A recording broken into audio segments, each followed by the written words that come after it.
যারা রোজা রাখলেও কিন্তু নামাজ পড়লো না, রোজা রাখলেও কিন্তু নামাজ পড়লো না, তাদের কাজ সুন্দর হবে। তাহলে প্রথম কাজটি রোজাদারদের সালাতকে গুরুত্ব দেওয়া, সালাতের জন্য যে কোরআনটুকু লাগে বিশুদ্ধ তারা শিখা, সালাতের জন্য 5 ওয়াক্ত মসজিদে আসবেন। যদি সমস্যা না থাকে কি হয়, এখন তারাবির নামাজে এই তারাবির নামাজটা আমি গুরুত্বপূর্ণ মনে করি। যে নাদান মূর্খ অসভ্য বর্বর যায় 5 ওয়াক্ত নামাজ পড়ে না, তারা নামাজ সুন্নাত মুআক্কাদা। যারাই অন্য মাসে 5 ওয়াক্ত নামাজ পড়ে তারাই তারাবির নামাজ আসে। আর যেগুলো রোজার মাসে আসে রোজারা পান, এদেরকে শাওয়াল মাসে চাঁদ উঠলে আর দেখা যাবে না। কাদের রোজা কবুল হয়? শাওয়াল মাসে ঈদের চাঁদ উঠলে বোঝা যায়। ঈদের চাঁদ উঠে গেল, ওয়াজিব এশার সালাতের আযান দিল, কোট করে 50 জনের জায়গায় 10 জন মানুষ হলো, 48 জন কোথায় গেল? এরাই হলো মুনাফিক। এদের রোজাই কবুল হয় না। যদি রোজাই কবুল হতো, যদি এরা রোজাই বুঝতো, তাহলে শাওয়াল মাসে চাঁদ উঠলে আর নামাজ বাদ দিতে পারত না। আসেন এখন অন্য কথা বলি। 2 নম্বর, যারা এই রোজা রাখবে তাদের কাজটা হলো মিথ্যা থেকে বেঁচে থাকা। কি থেকে বেঁচে থাকা? মিথ্যা থেকে অবশ্যই বেঁচে থাকবে। হালালকে হারাম, হারামকে হারাম বলার বিষয়টি আল্লাহর সাথে সম্পর্কযুক্ত।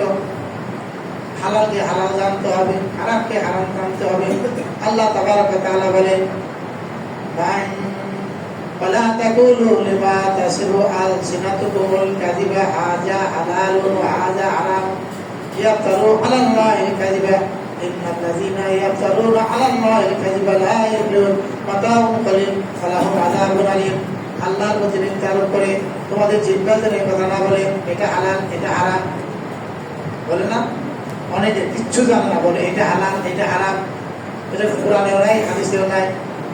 এই মিথ্যাবাদী আরোপ করার কারণে আপনাদের জাহান্নামে যেতে হবে।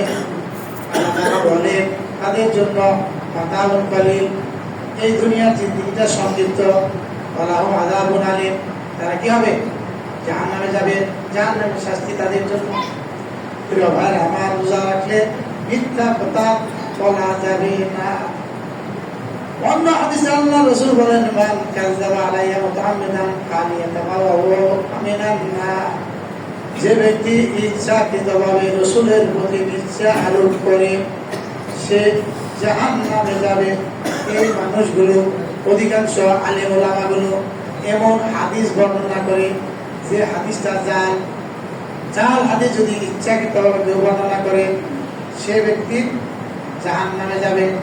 আল্লাহ রাসূল বলেছেন, কি বলেছেন? মিথ্যা হলো আল কিযবু উম্মুল রাস, সকল পাপের জননী। তাহলে প্রথম কি? রোজা রাখলে নামাজ। 2, মিথ্যা থেকে বেঁচে থাকতে হবে। কিন্তু অধিকাংশ মানুষ রোজা রাখার পরও মিথ্যা কথা বলে। 3, গীবত থেকে বেঁচতে থাকতে হবে। কি থেকে বেঁচতে হবে? গীবত থেকে বেঁচতে হবে। আল্লাহ বলেন, ওয়ালা ইয়াগতাব বাযুকুম বাযা আইয়ুবু আহাদুকুম আইয়াকুল লাহমা আখিহি বাইতান ফাকারিহতুম। তোমরা কারো গীবত করবে না। এই মসজিদে 100 লোক থাকে, 99 জনই গীবত করে। এই মসজিদে 100 মুসল্লি থাকে, 99 মুসল্লি গীবত করে। আলেম গীবত করে, ইমাম গীবত করে, মুসল্লি গীবত করে। কোন দিকটা গীবত হয় কিন্তু সে বোঝে না। গীবত কি? আপনার পিছনে আপনার এমন কথা আলোচনা করা যা আপনি শুনলে পছন্দ করেন, যদিও সত্য হয়। আর যদি মিথ্যা তাহলে অপবাদ, মিথ্যা অপবাদ করতাম। এই জন্য মুসলমান ভাই হয়ে মুসলমান ভাইয়ের অ্যাবসেন্সে সমালোচনা করা যাবে না।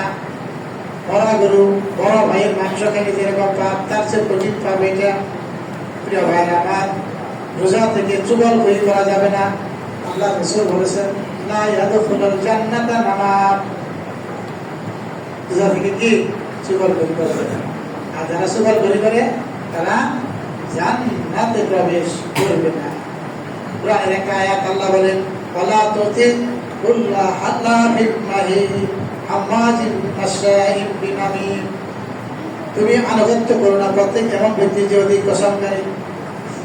আল্লাহ তার নবীকে বলেন, ওয়ালা তুতি, হে রাসূল তুমি আনুগত্য করো না এটা আমার উম্মতের জন্য। সেটা কি কুল্লা আল্লাহ বিল্লাহি, যারা অতি কসম করে, কথায় কথায় কসম করে, আল্লাহর কসম বলে না, বেচা কিনির সময় বলে আল্লাহর কসম এটা তো দেখেছি, আল্লাহর কসম আমি এই কথা বলি না।